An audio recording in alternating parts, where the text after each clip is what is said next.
Hello friends, welcome to smile talk paramedical channel. Friends, ಇನ್ನೂ ನಿಮಗೆ 2 to 3 days ಒಳಗಡೆ ನಿಮ್ಮ ಒಂದು KE-ದಿಂದ ಏನು ಆಪ್ಷನ್ ಟ್ರೀಗಳನ್ನು ಮಾಡಿದ್ದೀರಿ, KCTಯಲ್ಲಿ ಭಾಗವಹಿಸಿದ್ರಿ, ಫಸ್ಟ್ ರೌಂಡ್ ರಿಸಲ್ಟ್ ಡಿಕ್ಲರೇಷನ್ ಆಗುತ್ತೆ.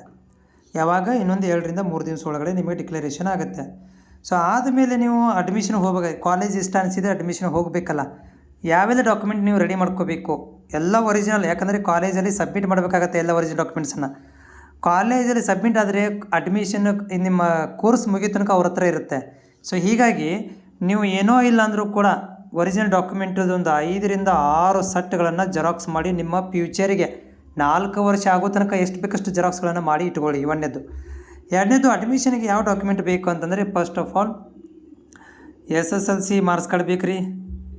PUC ಎಲ್ಲ ಒರಿಜಿನಲ್ ಹೇಳ್ತಿದ್ದೇನೆ, ಎಲ್ಲ ಒರಿಜಿನಲ್ ಬೇಕು. PUC ಮಾರ್ಕ್ಸ್ ಕಾರ್ಡ್ ಬೇಕು, ಕಾಸ್ಟ್ ಇನ್ಕಮ್ ಸರ್ಟಿಫಿಕೇಟ್ ಬೇಕು.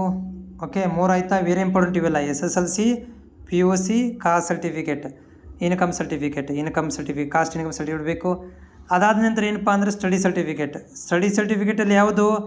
ಕನ್ನಡ ಮೀಡಿಯಮ್ ಇದ್ದರೆ ಕನ್ನಡ ಮೀಡಿಯಮ್, ರೂರಲ್ ಇದ್ದರೆ ಗ್ರಾಮೀಣ, 2 ಸರ್ಟಿಫಿಕೇಟ್ ಬೇರೆ ಬೇರೆಯೇ ಬೇಕು. ಓಕೆ, ಇದು 1 to 10 ತನಕ.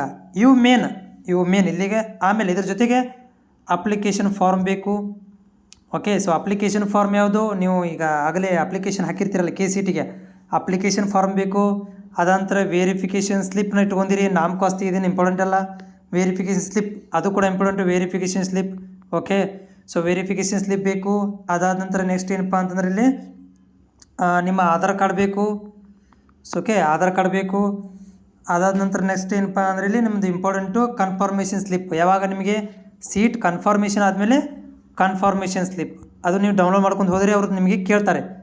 ಹಾಗೆ ತೊಗೊಳ್ಳೋದಿಲ್ಲ ಅವರು. ಕನ್ಫರ್ಮೇಷನ್ ಸ್ಲಿಪ್ ತೊಗೊಂಡು ಹೋಗಬೇಕಾಗತ್ತೆ, ಅದನ್ನು ತೊಗೊಂಡು ಹೋಗಬೇಕು. ಓಕೆ, ಇವೆಲ್ಲ ಇಂಪಾರ್ಟೆಂಟ್. ಆಮೇಲೆ ಒಂದು 4 ರಿಂದ 6 ಫೋಟೋಸ್, 4 ರಿಂದ 6 ಫೋಟೋಸ್ ಇಟ್ಕೊರಿ. ಅದಾದ ನಂತರ ನೀವು ಹೋಗಬೇಕು. ಓಕೆ, ನಿಮ್ಮ ಜೊತೆಗೆ ಯಾರೋ ಪೇರೆಂಟ್ಸ್ ಕರ್ಕೊಂಡು ಹೋಗಿ, ಜೊತೆಗೆ ಫೀಸ್ ತೊಗೊಂಡು ಹೋಗಬೇಕು.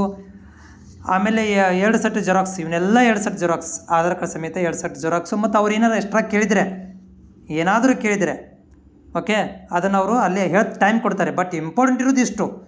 ಮತ್ತು ಬೇರೆದು ಏನಾದರೂ ಬೇಕಂದ್ರೆ ಟೈಮ್ ಕೊಡ್ತಾರೆ ನಿಮಗೆ. ಓಕೆ, ಸ್ಪೆಷಲ್ ರಿಸರ್ವೇಷನ್ ಇರ್ತಾರೆ ನೋಡಿರಿ. ಈಗ ಹೈದರಾಬಾದ್ ಕರೆಕ್ಟ್ ಅದು ನೋಡಿ. ಇನ್ನೊಂದು ಮಾಡ್ತೀನಿ, ಸ್ಪೆಷಲ್ ರಿಸರ್ವೇಷನ್ ಇದ್ದರು ಅದನ್ನು ಡಾಕ್ಯುಮೆಂಟ್ ತಂದು ಹೋಗಬೇಕು. ಉದಾಹರಣೆ 370J ಫಿಸಿಕಲ್ ಹ್ಯಾಂಡಿಕ್ಯಾಪ್ಟು, ಅವು ಡಾಕ್ಯುಮೆಂಟ್ ರಿಕ್ವೈರ್ಮೆಂಟ್ ಇದ್ದೇ ಇದೆ. ಇಷ್ಟು ಮಿನಿಮಮ್ ನೀವು ರೆಡಿ ಮಾಡ್ಕೊಂಡು ಇಟ್ಕೋಬೇಕಾಗತ್ತೆ. ಜೊತೆಗೆ ಭಾಳಷ್ಟು ಜೆರಾಕ್ಸ್ಗಳನ್ನು ಮಾಡಿ ಇಟ್ಕೊಳ್ಳಿ. ಫ್ಯೂಚರ್ಗೆ ಹೆಲ್ಪ್ ಆಗುತ್ತೆ ನಿಮಗೆ, ಯಾಕಂದರೆ ಒರಿಜಿನಲ್ ಡಾಕ್ಯುಮೆಂಟ್ ಕಾಲೇಜಲ್ಲಿ ಇಸ್ಕೊಂಡ್ಬಿಡ್ತಾರೆ.